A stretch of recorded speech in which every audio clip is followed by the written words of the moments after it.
Hello అండి, నేను మీ Sirisha Vanapalli. Welcome back to my channel. ఈరోజు మన ఛానల్లో మా అత్తయ్య చేసిన మటన్ కర్రీని ఎలా చేసుకోవాలో చూపిస్తాను. చాలా ఈజీగా ఉంటుంది ప్రాసెస్ మాత్రం. మన ఇంట్లో దొరికే ఇంగ్రీడియంట్స్తోని ఈవెన్ వంట రాని వాళ్ళు, ఇంకా ఇప్పుడే వంట నేర్చుకుంటున్న వాళ్ళు కూడా ఈజీగా చేసేస్తారు. అంత ఈజీగా ఉంటుంది ఈ రెసిపీ వచ్చేసి.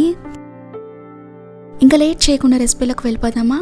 ముందుగా మటన్ని వాష్ చేసుకోవాలి. శుభ్రంగా 2-3 సార్లు వాష్ చేసుకోవాలి.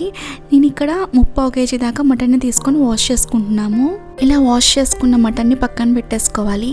ఇప్పుడు కుక్కర్లో తగినంత ఆయిల్ వేసుకొని, ఆయిల్ కొంచెం మరుగుతున్నప్పుడు దీంట్లోకి చిన్నగా తరిగిన ఉల్లిపాయ ముక్కలు ఇంకా పచ్చిమిర్చి ముక్కలు వేసుకోవాలి. ఇక్కడ 3 దాకా మీడియం సైజులో ఉన్న ఉల్లిపాయలు తీసుకొని ఇలా చిన్నగా కట్ చేసి వేసుకున్నాము.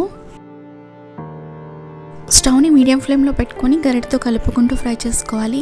ఒక 2 నిమిషాల పాటు ఫ్రై చేసుకుంటే సరిపోతుంది. 2 నిమిషాల తర్వాత దీంట్లోకి 1/2 స్పూన్ దాకా పసుపు, అలాగే రుచికి తగినంత ఉప్పు వేసుకొని బాగా కలుపుకుంటూ మరొక 2 నిమిషాల పాటు ఫ్రై చేసుకోవాలి.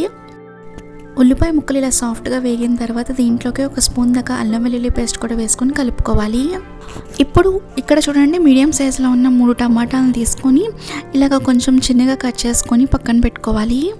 అల్లం వెల్లుల్లి పేస్ట్ బాగా పచ్చివాసన పోయేంత వరకు ఫ్రై చేసుకున్న తర్వాత మనం కట్ చేసుకున్న టమాటా ముక్కలన్నీ కూడా ఇందులోకి వేసేసుకొని మరొక 3 నిమిషాల పాటు ఈ టమాటా ముక్కలు కూడా కొంచెం సాఫ్ట్గా అయ్యేంత వరకు ఫ్రై చేసుకోవాలి. టమాటా ముక్కలు ఇలా వేగుతున్నప్పుడు దీంట్లోకి మనం శుభ్రంగా వాష్ చేసుకొని ముందు పక్కన పెట్టుకున్నాం కదా, ఆ మటన్ అంతా కూడా ఇందులోకి వేసేసుకొని గరిటెతో కలుపుకోవాలి. స్టవ్ని లో ఫ్లేమ్లో కానీ లేదా మీడియం ఫ్లేమ్లో పెట్టి ఉడికించుకోండి. స్లోగా ఉడికితే మటన్ టేస్ట్ చాలా బాగుంటుంది. ఇప్పుడు దీనిపైన మూత పెట్టుకొని ఒక 5 మినిట్స్ వరకు ఫ్రై చేసుకోవాలి. విజిల్ లేకుండా పెట్టండి. 5 మినిట్స్ తర్వాత కుక్కర్ పైన ఉన్న మూత తీసేస్తే మటన్ నుండి వాటర్ అంతా ఇలా రిలీజ్ అయి ఉంటుంది. అప్పుడు దీంట్లోకి 2 స్పూన్ల దాకా కారం వేసుకోవాలి. ఇంకా దీంట్లోకి 1 స్పూన్ దాకా ధనియా జీలకర్ర పౌడర్ కూడా వేసుకోవాలి. ఇక్కడ ధనియా జీలకర్ర పౌడర్ కొంచెం ఫ్రై చేసుకొని వేసుకుంటున్నాము. కారం అనేది మన స్పైస్ లెవెల్కి తగ్గట్టుగా వేసుకోండి. అంటే మేము కొంచెం కారం తక్కువ తింటాం కాబట్టి ఇలా మీడియంలో వేసుకున్నాము. మీరు కొంచెం ఎక్కువ తింటే ఇంకొక స్పూన్ యాడ్ చేసుకోవచ్చు. ఒక 2 నిమిషాల తర్వాత దీంట్లోకి 1 స్పూన్ దాకా గరం మసాలా కూడా వేసేసుకొని బాగా కలుపుకొని దీంట్లోకి 1 కప్పు దాకా వాటర్ కూడా వేసుకొని బాగా కలుపుకోవాలి. మటన్లోంచి వాటర్ ఇందులో ఎక్కువ రిలీజ్ అయింది కాబట్టి 1 గ్లాస్ వేసుకున్నాము. ఇన్ కేస్ మటన్లోని మీరు ఫ్రై చేస్తున్నప్పుడే ఇంకిపోయి ఉన్నాయనుకో ఇంకొక 1/2 కప్ దాకా వాటర్ని యాడ్ చేసుకోవచ్చు.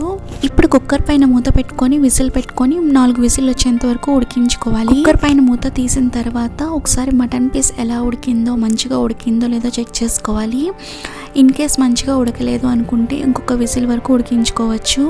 అలాగే ఈ టైంలో మీరు సాల్ట్ కూడా అడ్జస్ట్ చేసుకోవచ్చు.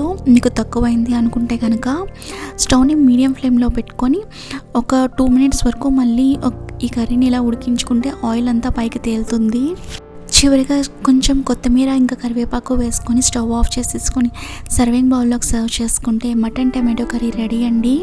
మీకు ఈ వీడియో నచ్చినట్లయితే ప్లీజ్ లైక్ చేసి, షేర్ చేసి, సబ్స్క్రైబ్ చేయడం మాత్రం మర్చిపోకండి. Thanks for watching this video. మళ్ళీ ఇలాంటి మంచి వీడియోతో మేము ముందుకు వచ్చేస్తాను. అంతవరకు బాయ్.